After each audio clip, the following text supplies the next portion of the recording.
அனைவருக்கும் வணக்கம். Daily box நாவல் audio book channel உங்களை அன்புடன் வரவேற்கிறது. நீங்க நம்ம சேனலுக்கு புது வரவா இருந்திருந்தா சேனலை சப்ஸ்கிரைப் பண்ணிட்டு பெல் ஐக்கான கிளிக் பண்ணிடுங்க. நோட்டிபிகேஷன் அண்ட் அப்டேட் உடனுக்குடனே உங்களுக்கு வந்துரும். வீடியோ உங்களுக்கு பிடிச்சிருந்தா லைக் பண்ணிட்டு உங்க ஃப்ரெண்ட்ஸ் அண்ட் ஃபேமிலி மெம்பர்ஸ்க்கு ஷேர் பண்ணிடுங்க. சோழ இளவரசன் கனவு. கனவின் குரலாக சங்கீதா. அத்தியாயங்கள் 8 மற்றும் 9. அத்தியாயம் 8. மூலபத்திரன் சபதம். இளவரசி விழிகளை மெல்ல திறந்து, தேவியின் சித்தமே அந்த வாளில்தான். என் பிரார்த்தனைக்கு, என் விரதத்திற்கு இணங்கி தேவி அளிக்கும் மணாளனுக்கு இந்த வாளி பரிசாக அளிப்பேன். தேவியின் சித்தம் வேறாக இருந்தால் இதே வாளால் என்று உணர்ச்சி பெருக்கில் கூறிய இளவரசி தேவியின் பாதத்தை மறைத்திருந்த செம்பருத்தி மலர்களை விளக்கினாள். கொற்றவியின் பாதத்தில் ஒரு சிற்பம் இருந்தது. அது ஒரு வீரனுடைய சிற்பம். அவன் கரத்தில் ஒரு வாள். தலை துண்டாகி கீழே கிடந்தது. கொற்றவிக்கு அந்த வீரன் தன் சிரசை தானே கொய்து காணிக்கையாக்கி இருந்தான். சுத்த வீரனான விக்கியண்ணனுக்கு மெய் சிலிர்த்தது. அப்போது அந்த கோவிலை நோக்கி யாரோ வந்து கொண்டிருப்பது பேச்சு அரபத்திலிருந்து தெரிந்தது. மரங்களும் செடி புதர்களும் மறைத்திருந்ததால் வருபவர்கள் முகம் தெரியவில்லை. ஆனால் இளவரசி பரபரப்பு அடைந்தாள். விக்கி அண்ணனை நோக்கி, கவிஞரே, என் தாய்மாமன் வருகிறார். நீங்கள் மறைந்து கொள்ளுங்கள். அவர் சென்ற பிறகு என்னை மேல் மாடத்தில் வந்து சந்தியுங்கள். சீக்கிரம் சீக்கிரம் என்று துரிதப்படுத்தினாள். அவள் முகத்தில் கவலை கோடுகள் பரவின. விக்கியண்ணன் விரைந்து ஓடி செடி மரங்களுக்கு இடையே மறைந்து கொண்டான். பெரிதாக வளர்ந்திருந்த மரத்தின் பின்புறம் மறைந்து நின்று கொண்டான். அங்கே சிறு பாறை ஒன்று வளவளப்பாக இருந்தது. அதில் அமர்ந்து விட்டான். அவன் இப்போது கவிஞன். சோழ நாட்டிற்கு வந்து தமிழ் படித்தது அவனுக்கு மிகவும் உதவியது. இல்லாவிடில் பல்லவ இளவரசியை சந்தித்து பேசிக் கொண்டிருக்க முடியுமா? ஒவ்வொரு கணமும் பல்வேறு அதிசயங்கள் நடந்து கொண்டிருக்கின்றன. இதோ இளவரசியின் தாய்மாமன் வந்துவிட்டார். இளவரசிக்கு ஏன் பயம்? என்னை உடனே மறைந்து கொள்ள சொல்லிவிட்டாளே என்று விக்கி அண்ணன் எண்ணினான். அவர்கள் பேசுவது மிக அருகே கேட்டது. இளவரசி ஒற்றவையை துடித்தவாறு நின்று கொண்டிருந்தாள். தேவி, மாசக்தி, சாமுண்டி, நீலி, என்னை இன்னும் சோதனை செய்வது தகுமா? உனக்கு இது முறைதானா? என் மனதை துன்புறுத்த இதோ வந்துவிட்டார். என் மனதிற்கு விருப்பமில்லாதவரை மணக்க சொல்கிறாரே தேவி. என் வேண்டுகோளுக்கு நீ செவிசாய்க்கவில்லை என்றால் உன் பாதத்திலே வீழ்ந்து நான் மாள்கிறேன் என்று மனம் முருக வேண்டினாள். அவள் உதடுகள் அசைந்தன. ஏதோ சொல்கிறாள் என்பது மட்டும் விக்கியண்ணனுக்கு கேட்டது. இளவரசியின் தாய்மாமன் மூலபத்திரன் அங்கே வந்து விட்டார். அவரை தொடர்ந்து பல்லவ வீரர்கள் சிலரும் வந்தனர். பயணம் செய்து வந்த களைப்பு மூலபத்திரனின் முகத்தில் நன்றாக பிரதிபலித்தது. தலைப்பாகையை கழற்றி கையில் வைத்துக் கொண்டிருந்தார். 70 வயதை தாண்டியும் பார்வை அவருக்கு குன்றவில்லை. நடையில் சிறிது தரலாமை காணப்பட்டது. பல்லவர்கள் படைகளின் ஒரு பிரிவுக்கு அவர் தளபதி. பல்லவர்கள் பரம்பரையில் ஒரு கிளையினரான ரண்யவர்மனின் வழிவந்தவர் அவர். ஆதலால் அபராஜிதனிடம் அவருக்கு மிகுந்த செல்வாக்கு உண்டு. வைரக்கண்ணி என்று கம்பீரமாக அழைத்தார். மூலபத்திரனின் கம்பீரத்துடன் வாஞ்சையும் சேர்ந்த குரல் அது. உன்னுடைய விரதம் முடியவில்லையா என்று கேட்டார். அவரிடம் பேசாமல் தாமதப்படுத்த அவள் விரும்பவில்லை. நேற்றுடன் முடிந்துவிட்டது. இல்லாவிடில் இன்று உங்களை இங்கே வருவதற்கு அனுமதித்திருப்பார்களா என்று இளவரசி வைரக்கண்ணி மறுமொழி கூறினாள். துரும்பு ஒன்றிடம் பேசும் அலட்சியம் இருந்தது. என்னை அனுமதிக்க மாட்டார்களா என்று நகைத்த அவர், மகளே, என்ன சொன்னாய்? இந்த மூலபத்திரனை தடுத்து நிறுத்தக்கூடியவர்கள் கோதாவரி நதிக்கரையிலிருந்து கன்னியாகுமரி வரை யார் இருக்கிறார்கள் என்று கேட்டார். இருக்கிறார்களே என்று இளவரசி கூறினாள். ஆகா, என்ன சொல்லி விட்டாய்? என்னை தடுப்பவர்களா? என் பலத்தையும் மதிப்பையும் நீ மறந்து விட்டாய் போலும். பாண்டியர்களை திருப்பெரும்பியத்தில் ஓட ஓட விரட்டியது யார் தெரியுமா? என்று கம்பீரமாக கேட்டார். தெரியுமே, சோழ இளவல் ஆதித்தன் என்று வைரக்கண்ணி கூறினாள்.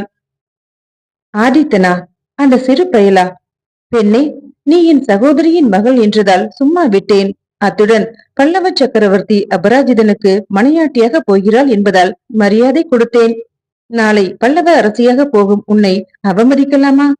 திருப்புரம்பியத்தில் நடந்த போரை பற்றி சொல்கிறேன், கேள் என்று மூலப்பத்திரன் தொடர்வதற்குள், வேண்டாம் வேண்டாம், பல முறை உங்களிடம் கேட்டு அழுத்து விட்டேன் நான்.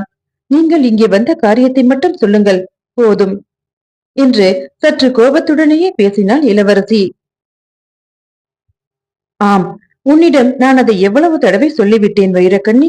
உன்னை தோள் மீது போட்டு தட்டி தூங்க செய்வதற்கு வீர சாகச கதைகளை கூறியிருக்கிறேன். குறு குறு என்று நடந்து காஞ்சி மாளிகை பூந்தோட்டத்தில் என் கரத்தை பிடித்து வரும்போது திருப்புரம்பியும் போரில் நான் வீரமாக போரிட்டு பாண்டியர்களின் படைகளை புறமுதுகிட்டு ஓடச் செய்த பிரதாப செய்தியை கூறியிருக்கிறேன். நான் இருந்திராவிடில் பல்லவர்கள் படைகள் திறமையாக போரிட்டிருக்க மாட்டாது. உனக்கு ஒரு முக்கிய சம்பவத்தை சொன்னதாக நினைவில்லை. திருப்புரம்பியத்திற்கு அருகே பாண்டிய படைகள் வீர அபேசத்துடன் போர் புரிந்தன. இரவு வந்து விட்டது. படைகள் ஓய்வெடுக்க பாசறைகளுக்கு சென்றன. நீ சற்று முன்பு வீரன் என்றும் தீரன் என்றும் புகழ்ந்தாயே ஆதித்த சோழன், அந்த சிறுவன் குதிரை மீது திரும்பிக் கொண்டிருந்தான். அவனை எதிரி படைகள் சூழ்ந்து கொண்டன. தர்ம யுத்தத்தை பாண்டியர்கள் மறந்து விட்டார்கள். நான் பூங்காரம் செய்து குரல் கொடுத்து அங்கே விரைந்தேன். நான் கவசம் அணிந்திருக்கவில்லை, கேடயமில்லை, வாளும் இல்லை.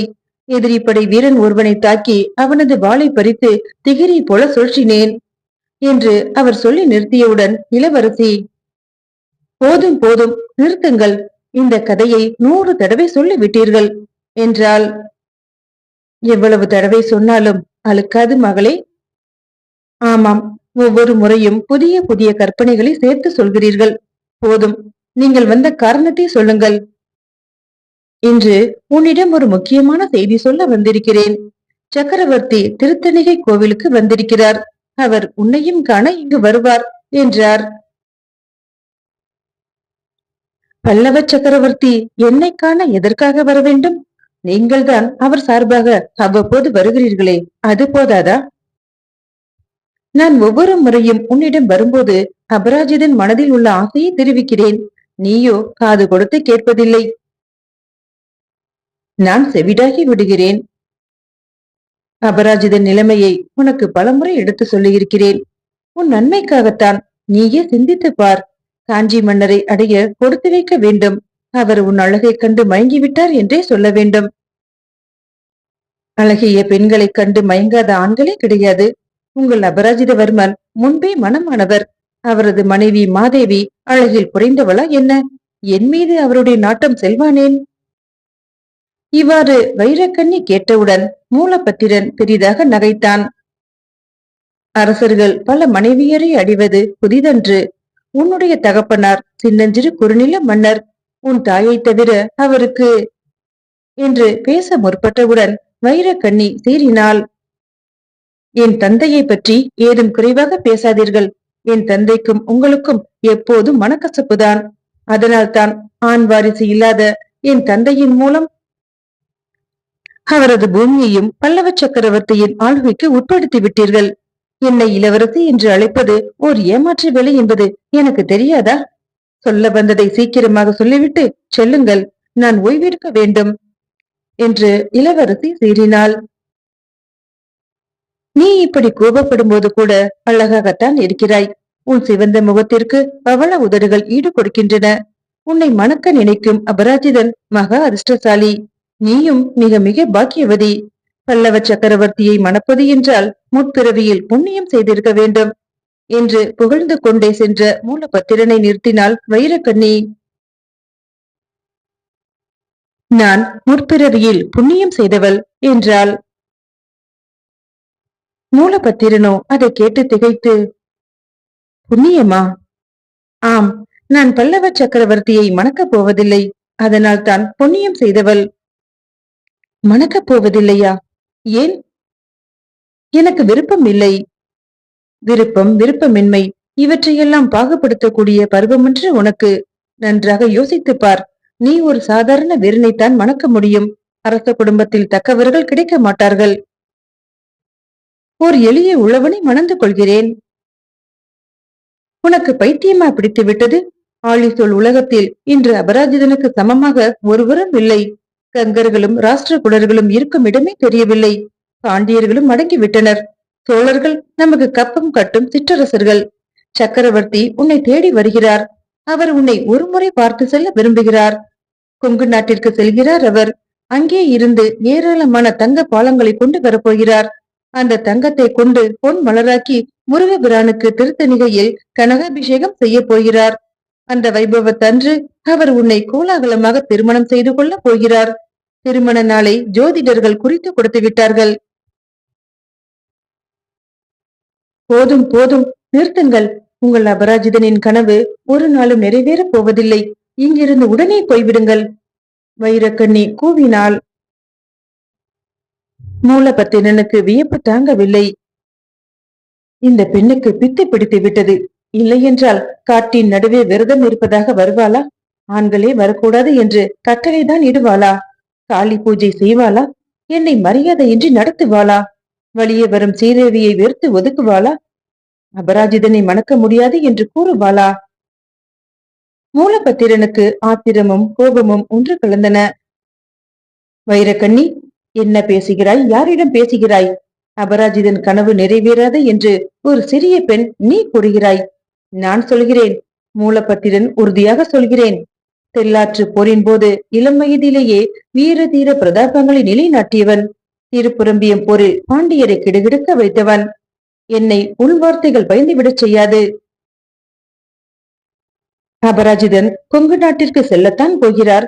ஏராளமான தங்க கட்டிகளை கொண்டு வரத்தான் போகிறார். திருத்தணிகை முருகனுக்கு பொன்மாரியாக பொழிய போகிறார். உன்னையும் மணக்கத்தான் போகிறார். அபராஜிதன் இங்கே உன்னை சந்திக்க வரும்போது அவரிடம் இது போல் பேசிவிடாதே என்றார். மாமா, இங்கிருந்து உடனே போய்விடுங்கள். உங்கள் அபராஜிதரை நான் சந்திக்கவே விரும்பவில்லை. இந்த பிறவியில் அவர் என்னை மணக்க இயலாது. நான் உண்மையாக விரதமிருந்து பூஜித்து வணங்கும் கொற்றவை என் விருப்பத்தை நிறைவேற்றுவாள். அப்படி நிறைவேறாவிடில் இதோ தேவியின் பாதங்களில் கிடக்கும் வாளால் என் தலையை துண்டித்து அவளுக்கு காணிக்கையாக்கி விடுவேன் என்று சீறி கொற்றவையின் பாதங்களில் வைக்கப்பட்டிருந்த அந்த வாளை பாய்ந்து எடுத்து நெஞ்சுக்கு நேரே தூக்கி பிடித்தாள். வெயில் ஒளியில் வாள் பளபளவென மின்னியது. வாளுக்கு நிகராக வைரக்கண்ணியின் விழிகளும் மின்னின. சொற்களில் வேகம் மின்னியது. அவளது தோற்றம் மூலபத்திரனை ஒரு கணம் நடுநடுங்க வைத்தது. ஆனால் அவரா அஞ்சுபவர்? பல களங்களைக் கண்டு அனுபவப்பட்டவராயிற்றே அவர். வைரக்கண்ணி, என்னை நீ பயமுறுத்த முடியாது. அபராஜிதனுக்கு உன்னை மணமுடிக்காவிடில் நான் இந்த வாளால் தலையை துண்டித்து காளிக்கு சமர்ப்பிக்கிறேன் என்று சொல்லும்போது இளவரசிக்கோ சீற்றம் மிகுந்தது. சொற்களில் மரியாதையும் குறைந்தது. மூலபத்திரரே, கடைசியாக எச்சரிக்கிறேன். உடனே இந்த இடத்தை விட்டு போய் விடுங்கள். பாவம், உங்கள் தலையை காளி தேவி காணிக்கையாக ஏற்கப் போகிறாளே என்று நினைக்கும் போது ஒரு கணம் தாய்வள்ளி உறவினர் என்ற பாசம் நெஞ்சிலே ஊற்றெடுக்கிறது. இங்கிருந்து உடனே போய்விடுங்கள். இல்லாவிடில் எனது வீரர்களை அழைப்பேன். கௌரவமாக இங்கிருந்து செல்வதே நல்லது என்றாள். மூலபத்திரன் மீசை துடித்தது. கரங்கள் துடித்தன. உடல் ஆடியது. என்ன வார்த்தை சொல்லிவிட்டாய்? என்னை இங்கிருந்து போகச் சொல்ல உனக்கு உரிமை ஏது? பல்லவ நாட்டு தளபதி நான். இது அபராஜிதருக்கு சொந்தமான வனம். உன் வீரர்களும் எனக்கு கட்டுப்பட்டவர்கள்.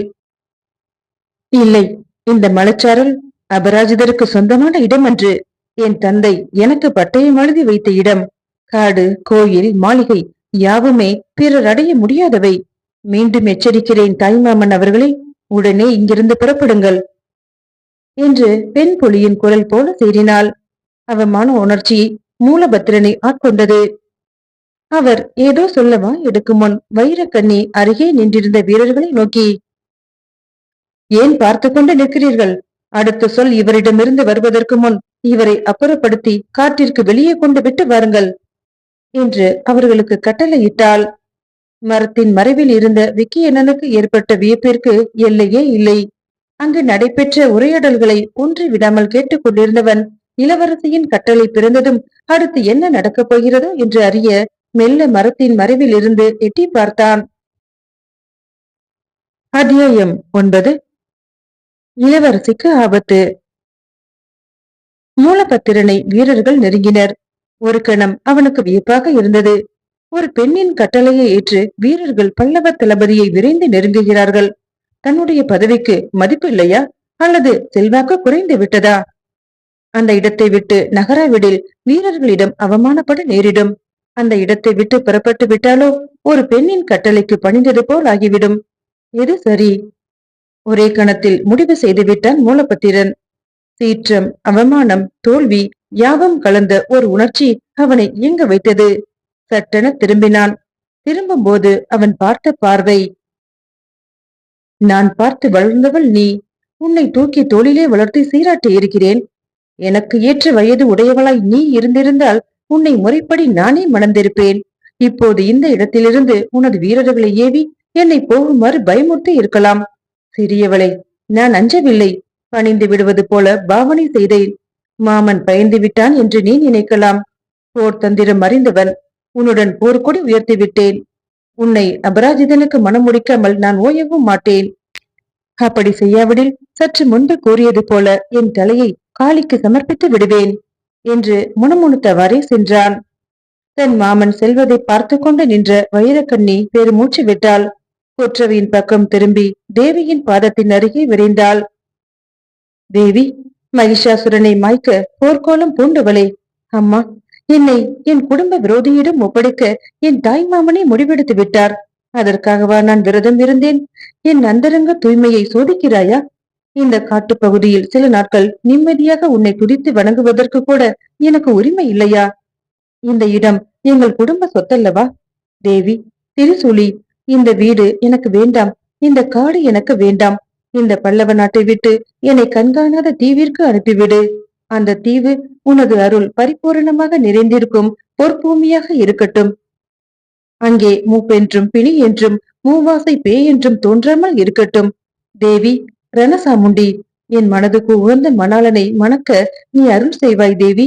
இல்லாவிடில் இந்த வாளால் நான் என் தலையை கொய்து உன் காலடியில் காணிக்கையாக்கி விடுகிறேன். உனது பாதத்தை அழகாக அலங்கரிக்கும் செம்பருத்தியும் செங்குங்குமமும் செவ்வரளியும் அளிக்காத செவ்வண்ணத்தை இந்த கண்ணையின் செங்குருதி உனக்கு அளிக்கட்டும். ஜெகன்மாதா, தாயே.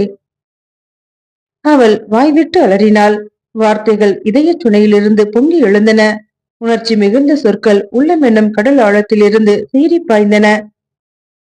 விக்கியண்ணனுக்கு மெய் சிலிர்த்தது. வைரக்கண்ணி, வைரம் போன்ற நெஞ்சுடையவள் என்று நினைத்தோம். ஆனால் அவள் உள்ளத்தில் தூய்மையும் தெய்வ பக்தியும் நிறைந்திருக்கின்றன. உடல் அழகை பெற்றிருக்கும் அவள் ஓர் அரசனை மணந்து சுக சௌக்கியங்களுடன் வாழலாம். ஆனால் அவள் மிகப்பெரிய விரதத்தை அறுவடை செய்ய விதைத்து விட்டாள். நாம் இங்கே இருப்போமா, அல்லது இறைவன் விட்ட வழி என்று திருத்தணிகைக்கு செல்லும் வழியை தேடி சென்று விடுவோமா என்று விக்கியண்ணன் எண்ணினான்.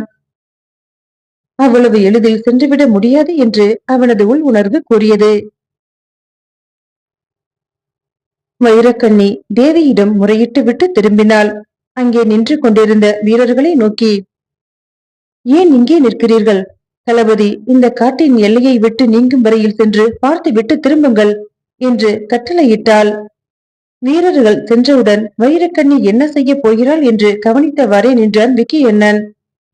சுற்றுமுற்றும் பார்த்த வைரக்கண்ணி, கவிஞரே, கவிஞரே என்று கூவி அழைத்தாள். அவளது குரலில்தான் சிறிது நேரத்தில் எத்தகைய மாற்றம்! மூலபத்திரனிடம் அவள் சீறியதும், கொற்றவையிடம் மனமுருக பிரார்த்தித்ததும், இப்போது ஆவலுடன் கவிஞரே என்று கூவி அன்புடன் அழைப்பதும், எரிமலையும் மழைத்தாரையும் தேன் துளியுமாக ஒரே நேரத்தில் எவ்வளவு வேற்றுமைகள்! விக்கியண்ணன் புன்முறுவல் பூத்த முகத்துடன் வைரக்கண்ணியின் எதிரே வந்து நின்றான். வந்துவிட்டேன் என்று சொல்ல முனைந்தவன் சொற்களை அப்படியே நிறுத்தி கொண்டான். கவிஞரே, சற்று முன்பு இங்கே நடந்ததை பார்த்திருக்க மாட்டீர்கள், ஆனால் கேட்டிருப்பீர்கள் என்று இளவரசி கேட்டாள். பார்த்தேன், கேட்டேன். உங்கள் தகுதியை நிலைநாட்டி விட்டீர்கள் என்பதையும் புரிந்து கொண்டேன் என்றான் விக்கியண்ணன். எனக்கு தகுதி இருப்பதாக நான் நினைக்கவில்லை. ஒரே ஒரு தகுதி இருக்கிறது என்றால் தேவியின் உருவை இதயத்தில் அழுத்தமாக பிடித்திருக்கும் தகுதிதான். என்று அவள் அடக்கமாக கூறினாள். அது மகத்தான தகுதி. அந்த தகுதி பூரணமாக இருப்பதால் தான் பல்லவ தளபதியை ஒரே சொல்லால் ஊட்டிவிட்டீர்கள் என்றான் விக்கியண்ணன். அவர் ஓடவில்லை, திரும்பி வருவார், வீரர்களுடன் வருவார். என்னை அபராஜிதவர்மருக்கு மனம் முடிக்காமல் அவர் ஓய மாட்டார் என்று கூறும்போது அவளது குரலில் கவலை தெரிந்தது. விக்கியண்ணன் இயற்கையாகவே நிமிர்ந்த நோக்குடையவன். மேலும் கம்பீரமாக நிமிர்ந்து நின்றான். தொண்டையை கணித்துக் கொண்டு, தேவி என்று அவன் அழைத்த குரலில் வீரகர்ஜனை இருந்தது. நீங்கள் கவலைப்படாதீர்கள் தேவி, பல்லவ தளபதியின் எண்ணம் நிறைவேறாது என்றான். வைரக்கண்ணி சிரிப்பை வரவழைத்துக் கொண்டு, அதெப்படி சொல்கிறீர்கள் என்று கேட்டாள். தன் இமைகளின் படபடப்பு அருகே இருந்த மலர் ஒன்றில் அமர்ந்திருந்த பட்டாம்பூச்சியை நினைவுபடுத்தியது. என்னிடம் போதிய உறுதி இருக்கிறது என்றான் விக்கியண்ணன். உங்களிடம் என்ன? என்னிடமும் இருக்கிறது என்று கூறி நகைத்தாள் இளவரசி. என்னிடம் பல்லவ நாட்டையே முறியடிக்கக்கூடிய சக்தி பின்னணியில் இருக்கிறது என்று கூறினான் விக்கியண்ணன். வைரக்கண்ணி சிறிது நேரம் மௌனமாக இருந்தாள். பிறகு, நான் நம்புகிறேன், ஆனால் அது எப்படி நடக்கும் என்ற கவலை எனக்கு. கவிஞர்கள் சொன்ன சொல் தவறமாட்டார்கள் என்பதை அறிவேன், ஆனால் அதற்கான வலிமை வேண்டுமே. நான் கவிஞன் மட்டுமல்ல, வீரன் என்றான் விக்கியண்ணன். உங்கள் வாய் வழியே சில உண்மைகளை வரவழைக்க வேண்டும் என்று எண்ணினேன். நீங்கள் கவிஞரே இல்லை என்று சொல்லிவிட வேண்டும் என்று நினைத்ததுண்டு. ஆனால் நந்தி கலம்பாக பாடலை கம்பீரமாக நீங்கள் பாடியவுடன் நான் நம்பினேன். இருந்தாலும் கவிஞர் என்ற போர்வைக்குள்ளே மற்றொரு உருவம் இருக்கிறது என்று என் உள் உணர்வு சொல்லிக்கொண்டே இருந்தது. என் இதய ஒளி எதை வெளிப்படுத்துகிறதோ அதன்படி நடப்பவள் நான். அதனால் தான் முதலில் உங்களை பார்த்த உடனேயே என் மனதில் உள்ளது அனைத்தையுமே கொட்டிவிட்டேன் என்றாள். பிரமித்தான் விக்கியண்ணன். ஆற்றல் மிகுந்த அழகு இவள் என்று முடிவு செய்தான். பிறகு சொல்லுங்கள் என்றாள் இளவரசி. நான் கவிஞன், வீரன், வீரனுக்கும் மேம்பட்டவன். தெரியும், உங்கள் முகத்தில் ராஜகலை ஓடுகிறது என்று கூறியவுடனே விக்கியண்ணன் அதிர்ச்சியடைந்தான். தேவி, உங்களை என்னால் புரிந்து கொள்ள முடியவில்லை. முக்காலும் உணர்ந்த நிமித்திகை போல நீங்கள் விளங்குகிறீர்களே. பல்லவ மன்னரை குறித்தோ பல்லவ தளபதியை குறித்தோ நீங்கள் கவலைப்பட வேண்டாம். தங்களுக்கு உதவ நான் இருக்கிறேன், எனது நண்பர் இருக்கிறார் என்றான். உங்கள் நண்பர் எங்கே? உங்களுக்குத்தான் தெரியும். உங்கள் வீரர்கள் தான் அவரை சூழ்ந்து கொண்டது வரை நான் அறிவேன். உங்கள் நண்பர் உங்களைப் போல வீரர். அவர் மிக எளிதில் மலைச்சாரல் மாளிகையை காவல் வீரர்களை விரட்டிவிட்டு ஓடிவிட்டாராம். ஓடிவிட்டார் என்று சொல்லாதீர்கள். உங்கள் வீரர்கள் தாம் ஓடி வந்திருப்பார்கள். ஆம், ஓடி வந்தார்கள். சிலருக்கு படுகாயம். நான் அவரை சந்திக்க வேண்டும். எங்கே சந்திப்பீர்கள் நீங்கள் இருவரும்? அவரும் நானும் திருத்தணிகைக்கு செல்வதாக புறப்பட்டோம். ஆனால் அவர் அங்குதான் காத்திருப்பார் என்று எண்ணுகிறேன். நானும் அங்கேதான் செல்ல வேண்டும். சரி, அதற்கு நான் என்ன செய்ய வேண்டும் என்றாள் இளவரசி. உங்கள் சொல்லை காப்பாற்ற வேண்டும். என்ன? நான் கேட்டதை தருவதாக சொன்னீர்களே. இப்போதும் சொல்கிறேன் தான். ஒரு குதிரை வேண்டும். 2 வேண்டாமா? உங்கள் நண்பருக்கு வேண்டாமா? பல்லவன் நாட்டை இது போல் நடத்தி சுற்றி பார்த்துவிட எண்ணமா? இளவரசி இவ்வாறு கேட்டவுடன் விக்கியண்ணனுக்கு ஏற்பட்ட திகைப்பிற்கு அளவே இல்லை. குதிரைகள் வேண்டும், ஆனால் இப்போதைக்கு ஒரு குதிரை போதும்.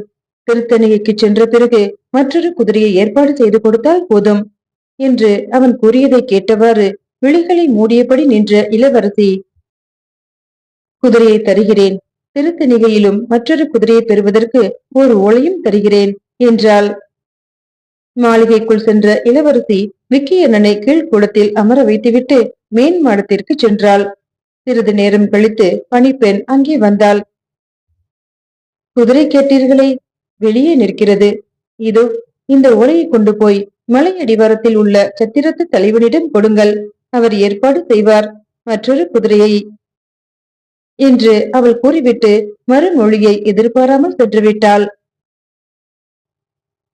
சிறிது நேரம் அங்கேயே அமர்ந்திருந்தான் விக்கியண்ணன். மற்றொரு பணிப்பெண்ணும் வந்தாள். அவள் சைகை செய்து அவனை சமையல் கட்டிற்கு அளித்தாள். நுனி வாழை இலையில் உணவு வகைகள் பரிமாறப்பட்டிருந்தன. சுவையான பதார்த்தங்களை ருசித்து ரசித்து உண்டு எழுந்தவன் கரங்களில் ஒரு மூட்டையும் அளிக்கப்பட்டது. அதில் ஆடைகள் இருந்தன. சுனையில் தவறிவிட்டது என்று அவன் திகைத்த விடேல் விடுகு அடையாள சின்னம் இருந்தது. இறைவியின் அருள் கூட்டுவிட்டால் காஞ்சி நகரத்தில் வரும் பௌர்ணமி என்று சந்திக்கலாம் என்று இளவரசி உங்களிடம் சொல்ல சொன்னார்கள் என்றாள் பணிப்பெண். நான் இளவரசியை சந்தித்து பேச வேண்டும் என்று கூறினான் விக்கியண்ணன்.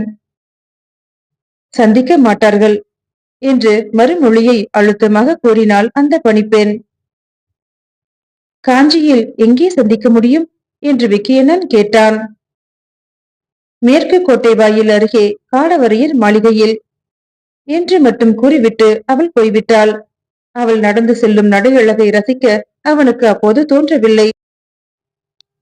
சிறிது நேரம் அப்படியே நின்று கொண்டிருந்தான். பிறகு வெளியே நின்று கொண்டிருக்கும் குதிரையின் அருகே சென்று அந்த குதிரையின் வலிமையை சோதித்தான். குதிரை மீது தாவி ஏறிய போது மற்றொரு பணிமகள் வந்தாள்.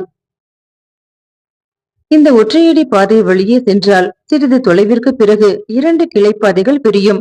வலப்புறம் செல்வது திருத்தணிகைக்கு என்று கூறி மெல்லிய புன்னகையை தன் இதழ்களில் அரும்பவிட்டாள். மெல்ல குதிரையை வழிநடத்தினான் விக்கியண்ணன். எழிலார்ந்த இயற்கை குழுவிற்கும் அந்த வனத்தை விட்டு அகலவே அவனுக்கு மனம் இல்லை. அவன் தனக்குத்தானே சிரித்துக் கொண்டான். இளவரசனாக இருப்பதை விட கவிஞனாக இருந்திருக்கலாம் போல் இருக்கிறது. மேலும் கவிதை இலக்கணத்தை முறையாக பயின்று கவி சக்கரவர்த்தி ஆகியிருக்கலாம். இளவரசியை இன்னும் வர்ணித்திருக்கலாம். இந்த வனம், அருவி, மடு, மரங்கள், கொற்றவை கோவில் அனைத்தையுமே வர்ணித்திருக்கலாம் என்று எண்ணிய போது மேலும் அவனுக்கு சிரிப்பு வந்தது. பகலெல்லாம் குதிரை மீது பயணம் செய்து திருத்தணிகை அடைந்த விக்கியண்ணன் ஆதித்தன் எங்காவது தனக்காக காத்திருக்கிறாரா என்று தேடினான். ஆனால் அப்போது அவனுக்கு அன்று மாலை நடந்த சம்பவம் தெரிய நியாயமில்லை. விக்கியண்ணன் புறப்பட்டு சென்ற 5 நாளிகைக்கு பிறகு வைரக்கண்ணி மாளிகையிலிருந்து புறப்பட்டாள். பணிப்பெண்களை வண்டியில் வருமாறு ஏற்பாடு செய்தாள். அழகான சிவிகை ஒன்றில் அவள் ஏறி அமர்ந்தாள். இருபுறமும் 2 வீரர்கள் சூழ அவள் திருத்தணிகை நோக்கி புறப்பட்டாள். களைப்பால் சிறிது கண்ணயர்ந்தாள். சிவிகையின் குழுக்கள் தொட்டிலில் தாளாட்டுவது போல் இருந்தது.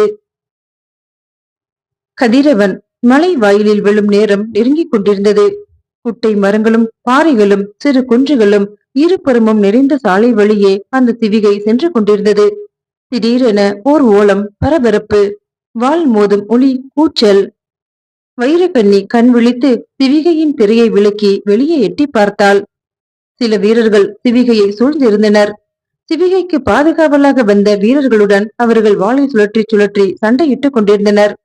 பாறைகளின் மறைவிலே இளவரசியின் சிவிகை வருவதை எதிர்பார்த்து காத்திருந்த வீரர்கள் பல்லவ வீரர்களாக இருந்ததை அறிந்த இளவரசியின் காவல் வீரர்களுக்கு ஒரு கணம் வியப்பு தாங்கவும் இல்லை. ஆனால் சற்று தொலைவிலே மூலப்பத்திரன் குதிரை மீது அமர்ந்திருப்பதை கண்ட பிறகே உண்மையிலேயே இளவரசியை கவர்ந்து செல்ல வந்த வீரர்கள் என்பதை அவர்கள் தெரிந்து கொண்டனர். இளவரசியின் வீரர்கள் அஞ்சாமல் போர் புரிந்தனர்.